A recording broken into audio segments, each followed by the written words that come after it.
मैं एक घर में रहता था, एक अपार्टमेंट में, और वो अपार्टमेंट था तौहीद में, ओके, जो डिफेंस का जी इलाका जी। है। तो वहाँ पे 2 रूम्स थे, एक में मैं रहता था और एक खाली था। वहाँ पे बस मेरे कुछ जूते या इस तरह की चीज़ें रखी थी।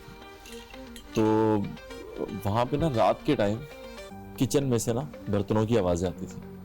तो हमें लगा कि यहाँ चूहे होंगे या कुछ होगा, तो चूहे की दवाइयाँ शवाइयाँ डाली, लेकिन कोई चूहा नहीं था।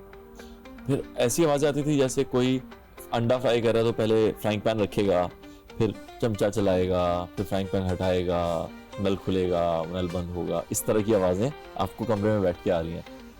तो एक दिन मैं एक सेट पे था, मेरा पहला ड्रामा था वो, तो उसमें हिना ख्वाजा ब्यात थी।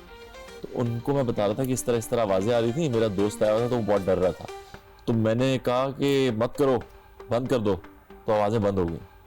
तो उन्होंने मुझे कहा कि तुमने ये क्यों किया, तुम्हें नहीं करना चाहिए था। मैंने कहा क्यों? कहती अगर कोई चीज़ वहाँ पे है और वो तुम्हारी बात भी मान रही है, तो इसका मतलब तुमसे एक कनेक्शन बनाना चाहती है। अगर तुम्हारी उसने एक बात मानी है, फिर वो तुमसे भी अपनी एक बात मनवाएगी। तो उससे कभी भी तुम्हारा ना उसके साथ कोई इंटरेक्शन नहीं होना चाहिए, बिल्कुल भी, कि तुम उससे कोई बात करे और वो मान रही है या वो तुमसे कोई बात, कनेक्शन बन रहा है ना, कनेक्शन बन रहा है आपका, कम्युनिकेशन हो रही है। कनेक्शन खत्म करें। मैंने फिर वो बिल्कुल ही खत्म, मैंने घर ही छोड़ दिया वो वाला।